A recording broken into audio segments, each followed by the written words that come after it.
तो प्रिय विद्यार्थियों, आपका स्वागत है हमारे YouTube channel Kushwaha sir official में। तो जैसा कि कल हमने देखा था, हम नोट पॉइंट लिख रहे थे कल, ठीक है। आज नोट पॉइंट दूसरा है।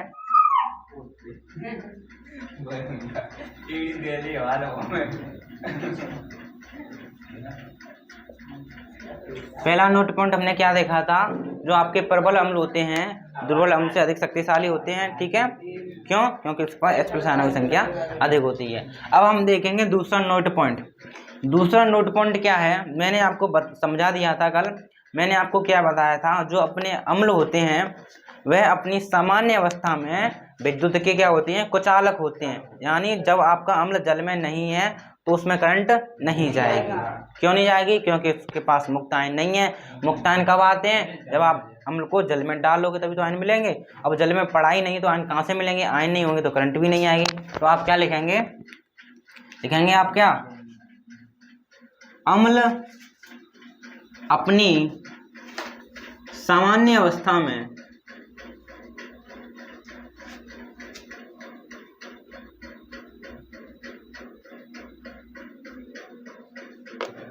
कुचालक की तरह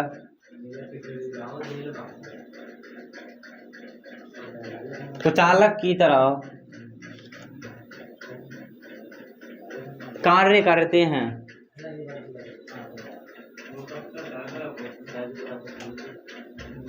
कुचालक मतलब जिसमें करंट ना जाए, ठीक है।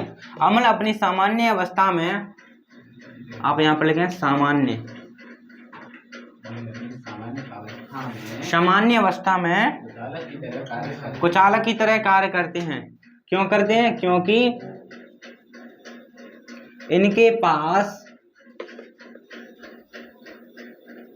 मुक्त आयन नहीं होते हैं।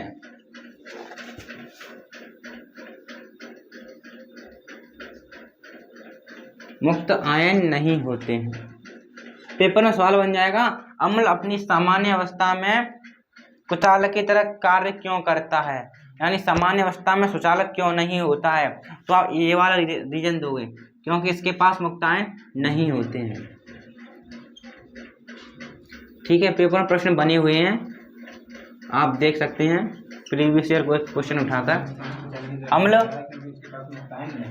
Work as a insulator in normal state because it does not have free ion, ठीक है।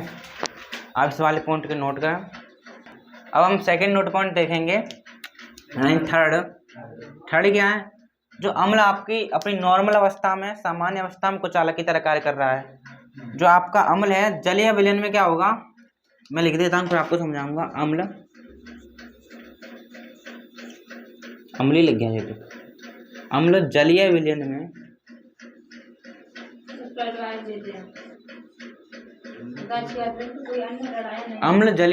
में सुचालक की तरह कार्य करता है।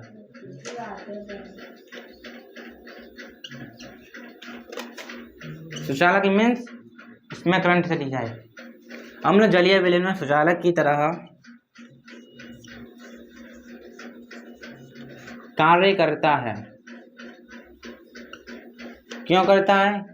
क्यों करेगा बताओ। देखो अब आप समझे, अम्ल जलीय विलयन में सुचालक की तरह कार्य करता है। सुचालक की तरह मतलब होता है जिसमें करंट चली जाए, ठीक है। ये आपका मान लीजिए जल भरा हुआ है, ठीक है। इसमें मैंने क्या डाल दिया, HCl अम्ल डाल दिया।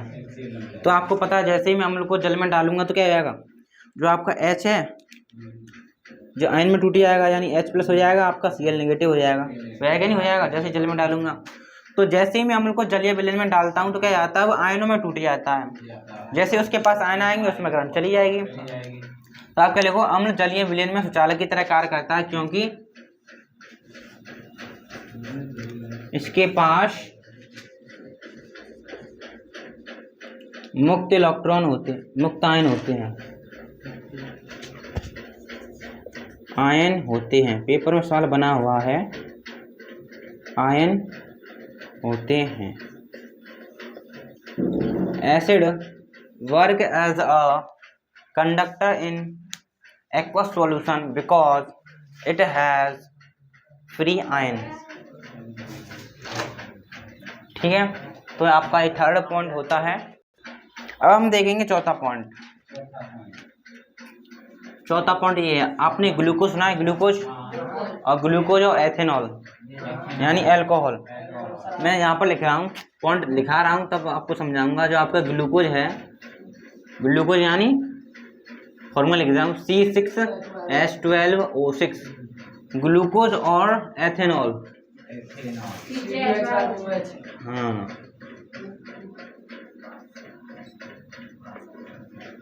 यानी C2H5OH। हाँ, ग्लूकोज और एथेनॉल, जो ग्लूकोज और एथेनॉल है, जब इनको हम जल में डालते हैं तो ये क्या करते हैं, H+ आयन नहीं देते हैं ये।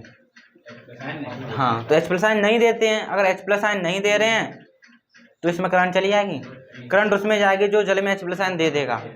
ये नहीं दे रहे इसलिए इसमें करंट नहीं जाती है, करंट नहीं जाएगी। उसको छोड़ो, हम और कुछ पढ़ रहे हैं। ग्लूकोज और एथेनॉल जल में H+ आयन नहीं देते हैं। देखो, अम्ल की मैंने परिभाषा क्या लिखाई थी, जो पदार्थ जल में H+ आयन देगा उसे हम क्या कहेंगे, अम्ल कहेंगे। और ये क्या है, जैसे ही हमने इनको जल में डाला, ये H+ आयन नहीं दे रहे हैं, तो इन्हें हम अम्ल कहेंगे कि नहीं कहेंगे, नहीं कहेंगे। तो ये क्योंकि H+ आयन नहीं दे रहे हैं, तो आप क्या लिखोगे, इसलिए इन्हें अम्ल नहीं कहा जाता है, अम्ल नहीं कहा जाता है। पेपर में पूछ लेगा ग्लूकोज और एथेनॉल को अम्ल क्यों नहीं कहा जाता है, तो आप कहेंगे कि जल में H+ आयन नहीं देते हैं, इसलिए इन्हें अम्ल नहीं कहा जाता है। ठीक है। Glucose and ethanol does not give H+ ion in water so that it does not consider as अम्ल। ठीक है, एसिड। तो चौथा पॉइंट हो गया। अब हम देखते हैं पांचवा पॉइंट। हाँ, नहीं मिटा लेंगे।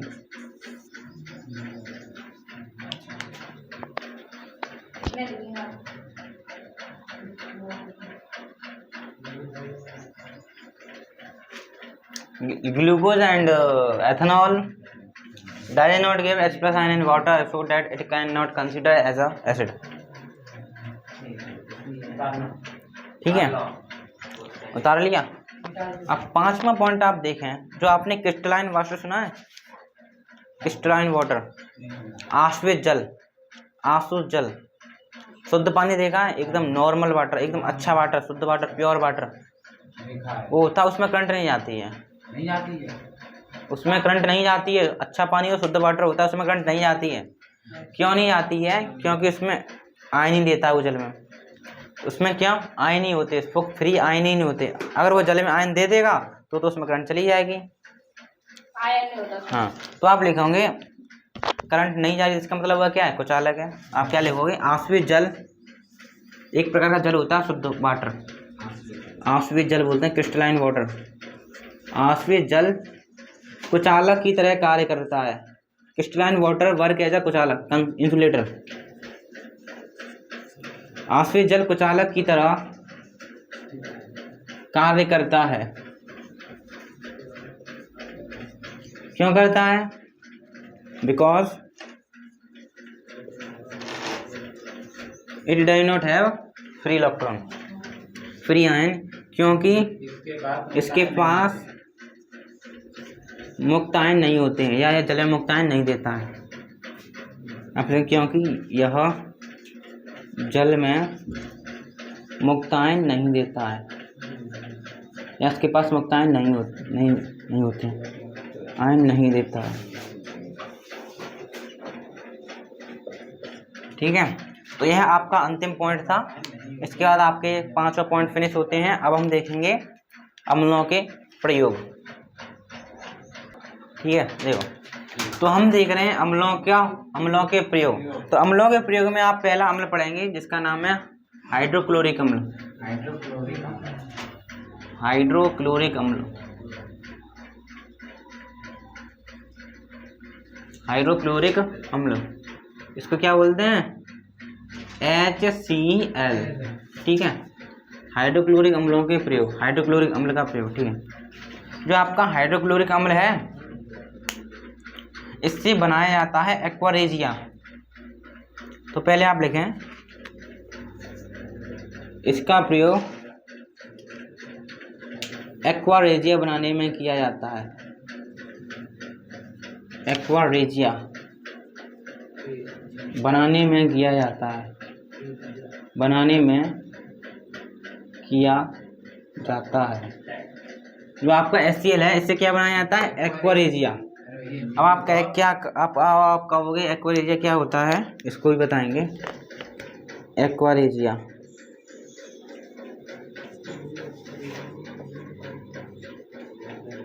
It is used in the manufacturing of aqua regia. तो एक्वा रेजिया क्या होता है? जो आपके ये सोनार होते हैं, सोनार के पास इसका एक सॉल्यूशन होता है एक्वा रेजिया का। तो आपने देखिए सोने होते हैं, चांदी होती है, चमक फीकी पड़ जाती है, हैं? तो क्या करता है, एक्वा रेजिया में सोने को डुबो देता है, जिससे वो ब्राइट निकल आता है, एकदम चमक जाता है, उससे भी साफ हो जाती है। हम सोने की बात करें, जो आपका सोना और प्लेटिनम है, इसमें क्या होते हैं? घुलनशील होते हैं, इसमें डिजोल्व हो जाते हैं, घुल जाते हैं, और इससे उसकी सफाई हो जाती है, क्लीन हो जाते हैं वो। HCl हमने एक्वा रेजिया बनाया, तो एक्वा रेजिया तो सफाई हो जाती है। हाँ, और एक्वा रेजिया एक क्या होता है? एक्वा रेजिया एक मिक्सचर है, इट्रिया मिक्सचर। किस का मिक्सचर है? यह सांद्र HCl अम्ल और सांद्र नाइट्रिक अम्ल का क्या है? मिश्रण है। नाइट्रिक अम्ल का क्या है? मिक्सचर है, ठीक है। उसे हम क्या बोलते हैं? एक्वा रेजिया बोलते हैं। और आप याद कर लें, जो आपका एक्वा रेजिया है, इसे हम एक नाम से और जानते हैं, इसको हम कहते हैं अम्लों का राजा। आपसे कोई पूछे अम्लों का राजा किसे कहते हैं? King of acid, this is the king of acid. तो आप क्या कहोगे? Aqua regia. तो आप क्या लिखोगे? एक्वा रेजिया क्या है आपका? अम्लों का राजा। अम्लों का राजा यानी अम्लराज। क्या कहोगे इसको? इसे क्या कहते हैं? अम्लराज भी कहते हैं। अम्लराज यानी king of acid. Who is the king of acid? King of acid. तो आप क्या लिखो? It is also known as king of acid. अम्लराज के नाम से भी जाना जाता है। हाँ, अम्लराज भी कहते हैं। तो हाइड्रोक्लोरिक अम्ल का आपने यूज देखा, इसका प्रयोग एक्वा रेजिया बनाने में किया जाता है, और एक्वा रेजिया को हम अम्लराज के नाम से भी जानते हैं, ठीक है। और इसका ये सॉल्यूशन होता है जो आपके सोनार के पास मिल जाएगा, ठीक है। तो आपका पहला अम्ल खत्म होता है। अब हम दूसरा अम्ल देखेंगे जिसका नाम है सल्फ्यूरिक एसिड, ठीक है। आशा है इसको नोट किया गया होगा, इसको मिटाला भी जाएगा। देखो, तो दूसरा अम्ल है आपका सल्फ्यूरिक अम्ल।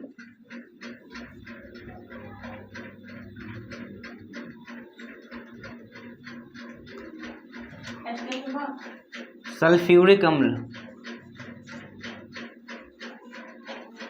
सल्फ्यूरिक एसिड, इसको क्या बोलेंगे? H2SO4, ठीक है, H2SO4। देखो इसका भी एक नाम है, जो आपका सल्फ्यूरिक अम्ल है, इसका भी एक नाम है। जो आपका सल्फ्यूरिक अम्ल है, इसे हम एक और नाम से जानते हैं, इसे रसायनों के राजा यानी किंग ऑफ केमिकल। इसे रसायनों के राजा, रसायनों के राजा एवं तेल के थोथे,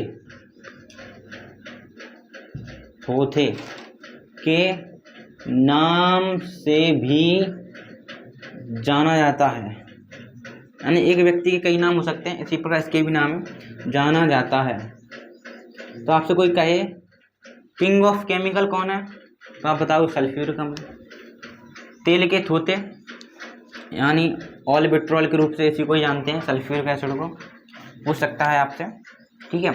इसे रसायनों के राजा और तेल के थोते के नाम से भी जाना जाता है। ये तो इसके नाम हो गए। अब इसके हम क्या लिख रहे हैं? यूज लिख रहे हैं, यानी क्या लिख रहे हैं? प्रयोग लिख रहे हैं, उपयोग लिख रहे हैं, ठीक है। तो इसका पहला प्रयोग है जो आपने देखा है, इन्वर्टर। इन्वर्टर में वो तेजाब डालते हैं, आपने देखा होगा, तो इसी को डालते हैं सल्फ्यूरिक एसिड को। सल्फ्यूरिक अम्ल इसे रासायनिक राजा के नाम से जाना हाँ, जाता है। इसे ही रासायनिक, नाम से सल्फ्यूरिक अम्ल को जाना हाँ, जाता है। इसी को जानते हैं। तो ये आपका सल्फ्यूरिक अम्ल है, इसका प्रयोग किस में करते हैं? इन्वर्टर में करते हैं। इन्वर्टर में देखा नहीं है, तेजाब से डालते हैं, उसमें बैटरी के अंदर डालते हैं, इसी को डालते हैं, ठीक है। और इन्वर्टर को हिंदी में बोलते हैं सीसा संचायक सेल। तो आप क्या लिखोगे? इसका प्रयोग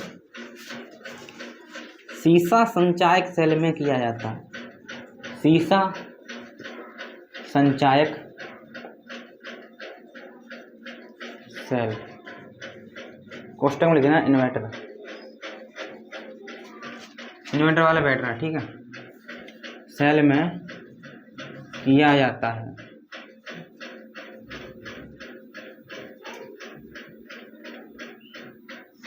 इसका प्रयोग सीसा संचायक सेल में किया जाता है। इट इज यूज्ड इन सीसा संचायक सेल, ठीक है। एक और उपयोग देखें,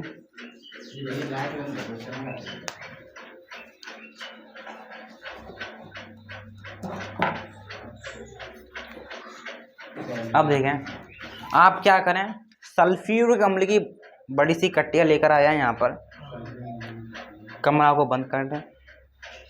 जो कमरा में आपकी वाष्प है, नमी होगी कमरे में, और वाष्प होगी, एकदम गर्मी सी लग रही हो, तो जैसे ही आप सल्फ्यूरिक अम्ल का ढक्कन खोलोगे, उसकी कोक को खोलोगे, तो जितनी भी नमी है सब खींच लेगा अपने अंदर। जितना भी वाटर है चारों ओर का एटमॉस्फेयर में, कमरे के अंदर की गर्मी सभी क्या कर लेगा? खींच लेगा, ठीक है। तो उसको बोलते हैं हम निर्जलीकारक। निर्जलीकारक बोले या निर्जलीकरण बोले। निर्जलीकरण का मतलब होता है जल का निकलना, जितना भी जल है उसको निकाल दीजिए, उसे हम क्या बोलेंगे? निर्जलीकरण। प्रक्रिया कहलाती है निर्जलीकरण, और या आपने काम किया इसको बोलेंगे निर्जलीकारक के रूप में। किसका प्रयोग किया हमने? सल्फ्यूरिक अम्ल का, ठीक है। तो आप इसका प्रयोग क्या लिखोगे? इसका प्रयोग निर्जलीकारक के रूप में, यानी जल को निकालता है इसलिए निर्जलीकारक बोलेंगे। इसका प्रयोग निर्जलीकारक के रूप में किया जाता है। निर्जलीकारक के रूप में किया जाता है। इसका प्रयोग निर्जलीकारक के रूप में किया जाता है। It is also work as a dehydration, ठीक है। तो यह आपका सल्फ्यूरिक अम्ल का प्रयोग हो गया। अब आपका लास्ट एसिड बचा है नाइट्रिक अम्ल। हाँ, अब हम लास्ट एसिड देख रहे हैं जिसका नाम है नाइट्रिक अम्ल। नाइट्रिक एसिड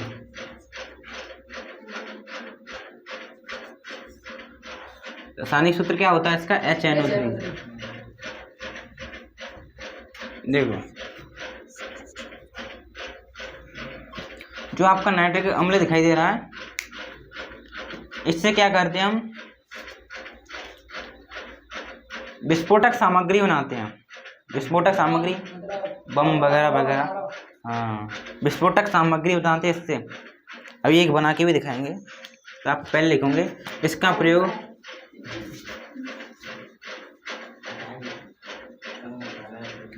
प्रयोग विस्फोटक सामग्री बनाने में किया जाता है। विस्फोटक सामग्री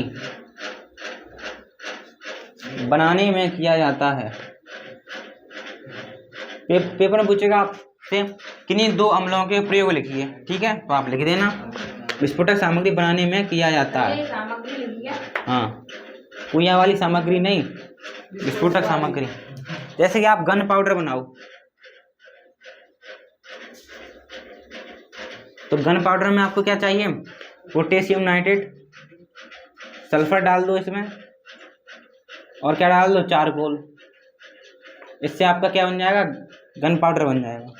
तो आप देखो इसमें नाइट्रेट का प्रयोग हुआ, पोटेशियम का, इसलिए सामग्री है ये विस्फोटक वाली। तो इसका प्रयोग विस्फोटक सामग्री बनाने में किया जाता है। इसका प्रयोग एक और है, इसका प्रयोग हम उर्वरक बनाने में भी करते हैं। खेतों में दवाई करने के लिए उर्वरक होते हैं, उसका भी प्रयोग करते हैं बनाने में। आप लिखोगे इसका प्रयोग, लास्ट है, इसका प्रयोग उर्वरक बनाने में किया जाता है। ठीक है, तो इस पर आपके जो नाइट्रिक जो अम्लों के प्रयोग हैं वह फ्रेश होते हैं। अब हम पढ़ेंगे क्षारक की तरफ। क्षारक क्या होते हैं? ठीक है, क्षारक को पढ़ रहे हैं। क्षारक को पढ़ने के दो कॉन्सेप्ट हैं प्रिय विद्यार्थियों। तो हम पहला कॉन्सेप्ट देख रहे हैं। तो इस कॉन्सेप्ट के अनुसार आपके क्षारक क्या होते हैं? यह अम्ल कैसे थे? खट्टे थे। ये आपके कड़वे होंगे। तो आप क्या लिखोगे? ये स्वाद में कड़वे होते हैं। ये स्वाद में कड़वे होते हैं। It is bitter in taste. यह स्वाद में कड़वे होते हैं। ठीक है, स्वाद में कड़वे होते हैं। दूसरा, और जब आप इसको स्पर्श करोगे, छुओगे, तो छूने में होंगे चिकने चिकने। तो आप क्या लिखो? ये छूने में चिकने होते हैं। It is soft to smooth. और टच करने में, ठीक है, ये छूने में चिकने होते हैं। ठीक है, और मैंने आपको बताया था जो आपके अम्ल थे नीले लिटमस पेपर को क्या कर रहे थे? लाल लिटमस पेपर में कन्वर्ट कर लेते हैं। लेकिन ये क्या करेंगे? ये क्या करते हैं? लाल लिटमस पेपर को नीले लिटमस पेपर में बदलते हैं। ये क्या कहते हैं? ये लाल लिटमस को नीले लिटमस में बदलते हैं। It convert red litmus to blue litmus. Paper में पूछ लेता है चार लाल लिटमस को करते हैं, तो आप क्या बताओगे? नीला। ये लाल लिटमस को नीले लिटमस में बदलते हैं। ठीक है, तो कैसे याद करोगे? इनमें कन्फ्यूजन हो जाती है। अम्ल करें लाल को नीला, ये करें अम्ल करें नीले को लाल, ये करें लाल को नीला। तो उसकी तो मैंने बताई थी अनिल। इसकी आप याद करें छलनी। क्षार, ये वाला छलनी नहीं, ये वाला छलनी। क्षार लाल को नीला, छा से क्षार हो गया आपका है, और लाल से लाल हो गया, और नी से नीला हो गया। तो जो आपके क्षार हैं क्या कर रहे हैं? लाल को नीला कर रहे हैं। ठीक है, पेपर में पूछा गया है बहुविकल्पीय प्रश्न में, क्षार लिटमस पेपर को करते हैं कैसे को कैसा? लाल को नीला। ठीक है, तो हाँ, इधर आप ले सकते हैं कुन्ने में छलनी। ठीक है, पहले वाले की क्या थी? अनिल। इससे हो गया आपका क्षार लाल नीला। ठीक है, तो ये आपके क्षार हो गए। अभी खत्म होता है कॉन्सेप्ट नंबर में 5 या 6 पॉइंट ही हैं, ज़्यादा नहीं है, अभी खत्म होता है। ठीक है,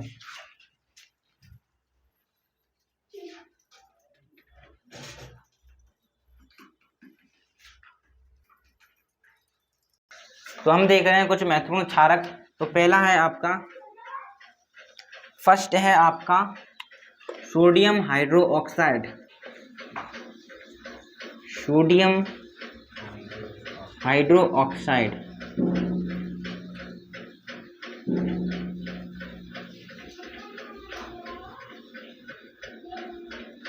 सोडियम हाइड्रोक्साइड, इसका रासायनिक सूत्र होता है NaOH। ठीक है, इसको हम कास्टिक सोडा भी बोलते हैं। और आपका दूसरा है पोटेशियम हाइड्रोक्साइड। पोटेशियम हाइड्रोक्साइड, ठीक है, इसका सूत्र क्या होता है? KOH। और तीसरा है आपका, तीसरा है calcium hydroxide. Calcium hydroxide, calcium hydroxide. ठीक है, और इसका सूत्र होता है CaOH2 का होल ट्वाइस। ठीक है, इसके हम यूज भी देखेंगे। ठीक है, इसकी रिएक्शन भी देखेंगे, कैल्शियम हाइड्रोक्साइड। और आपका फोर्थ है magnesium hydroxide. Magnesium hydro oxide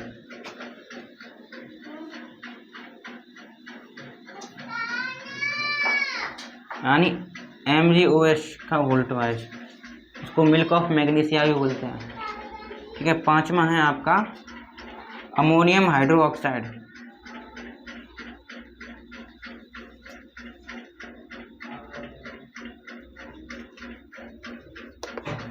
ammonium hydro oxide,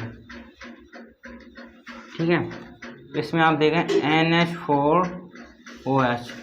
जैसे मैंने आपको ये नाम भी लिखा है उससे भी आप पढ़ सकते हैं। जैसे कि मैंने आपको बताया ये सोडियम होता है, ये हाइड्रो ऑक्साइड होता है, तो क्या हो रही है सोडियम हाइड्रोक्साइड। ये पोटेशियम होता है, ये हाइड्रोक्साइड है, पोटेशियम हाइड्रोक्साइड। ये आपका कैल्शियम, ये हाइड्रोक्साइड यानी कैल्शियम हाइड्रोक्साइड। ये आपका मैग्नीशियम OH हाइड्रोक्साइड है, मैग्नीशियम हाइड्रोक्साइड। इसको क्या बोलते हैं, इसको बोलते हैं अमोनियम NH4 को, और OH को बोलते हैं हाइड्रोक्साइड यानी अमोनियम हाइड्रोक्साइड। इनको नाम करने की तो याद करने की जरूरत नहीं है, मैंने आपको सिंबल भी बताए हैं किस प्रकार लिखते हैं। आपको सब प्रतीक पता है तो आप तो नाम पहले से ही लिख लोगे। ठीक है, तो ये आपके 5 महत्वपूर्ण क्षारक हैं, आप इनको याद करें। तो आपके जो कुछ क्षारक हैं, कुछ क्षारक धातु के साथ अभिक्रिया करके हाइड्रोजन गैस देते हैं। Some bases react with metal and give hydrogen gas. तो आपके जो कुछ क्षारक हैं, कौन सा पॉइंट था, चौथा, आपके कुछ क्षारक धातुओं से अभिक्रिया करके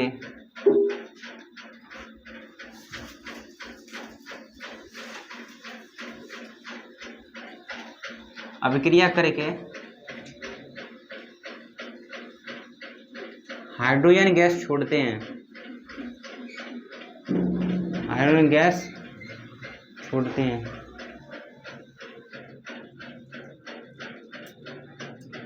फॉर एग्जाम्पल के लिए आप इस सेक्शन को याद भी कर सकते हैं एग्जाम्पल के तौर पर। तो आप क्या करें, आप रिएक्शन कराएं, किसकी क्षार ले लीजिए पहले। तो क्षार की किसके साथ रिएक्शन करा रहे हैं हम, धातु के साथ। ठीक है, तो आपका क्षारक ले लिया मैंने, क्या, NaOH। ठीक है, ये आपका क्षारक हो गया। और किस धातु के साथ आप रिएक्शन करा रहे हैं, आप इसकी रिएक्शन कराएं किसके, जिंक के साथ। ठीक है, तो ये आपकी क्या धातु है, इसका नाम क्या है, जिंक। ये आपका क्या है, क्षार है, जिसका नाम क्या है, सोडियम हाइड्रोक्साइड। ठीक है, क्षारक। ठीक है, और जैसे ही आपने सोडियम हाइड्रोक्साइड की क्रिया जिंक से कराओगे तो आपका क्या बनेगा, आप इसको याद करें, इस आपका बनेगा Na2ZNO2 और हाइड्रोजन गैस निकल जाएगी, और इसको हम बोलेंगे क्या, सोडियम जिंकेट। इस प्रोडक्ट को आप याद करें, सोडियम जिंकेट।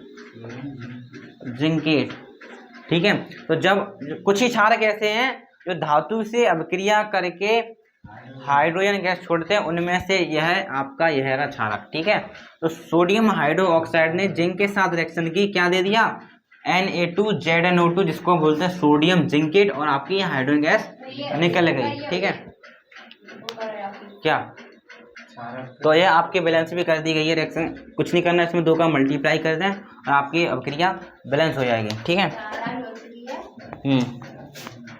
और आपके 2 पॉइंट बचे हैं लास्ट, उसके बाद आपका ये कंसेप्ट नंबर 1 है, ख़त्म हो जाएगा। तो आपका ये 5वां कंसेप्ट है वो आपने पढ़ा भी होगा, मैंने पढ़ाया था। अम्ल क्षार के साथ अभिक्रिया करके लवण और जल देते हैं। क्या मैं ऐसा नहीं बोल सकता, क्षार लवण के साथ अभिक्रिया करके जल प्लस लवण और जल देते हैं, ये नहीं बोल सकता मैं। अम्ल क्षार के साथ अभिक्रिया करके लवण और जल दे रहे हैं, तो क्या ये नहीं बोल सकता मैं, जो आपके क्षारक हैं, ठीक है, जो क्षार हैं आपके, अम्ल के साथ अभिक्रिया करके क्या नहीं दे सकते, लवण और जल नहीं दे सकते। ठीक है, दे सकते हैं, उल्टा ही तो किया मैंने, लवण और जल दे सकते हैं। ठीक है, तो यही मैंने बोल दिया। वही पुराने वाले एग्जाम्पल यहाँ पर ले लीजिए। क्षारक रूप में आप क्या ले सकते हैं, NaOH, और अम्ल के तौर पर आप ले लें HCl। क्या बनेगा आपका, वही लवण बनेगा पुराना वाला, NaCl प्लस KH2। हो गया, कुछ नहीं, बस पहले वाले रिएक्शन में उतार दिया, और मैंने कुछ नहीं किया है। मैंने पहले लिखा था अम्ल की क्षार के साथ रिएक्शन, लेकिन इस बार क्षार की अम्ल के साथ रिएक्शन है। ठीक है, और इसी रिएक्शन को हम क्या बोलते हैं, न्यूट्रलाइजेशन रिएक्शन, यानी उदासीनीकरण अभिक्रिया। पेपर में आई हुई है, उदासीनीकरण अभिक्रिया से आप क्या समझते हैं, 2 उदाहरण दीजिए। ठीक है, तो आप इस पर उदाहरण भी दे सकते हैं आप इसकी, और दूसरा क्षार ले सकते हैं, KOH ले सकते हैं, अम्ल ये वाला ले लो या वो वाला ले लो, सल्फ्यूरिक अम्ल वाला, उससे भी आप रिएक्शन करा सकते हैं। ठीक है, तो आपका 5वां पॉइंट हो गया और लास्ट पॉइंट बचा है। हाँ, उदासीनीकरण रिएक्शन बोलेंगे।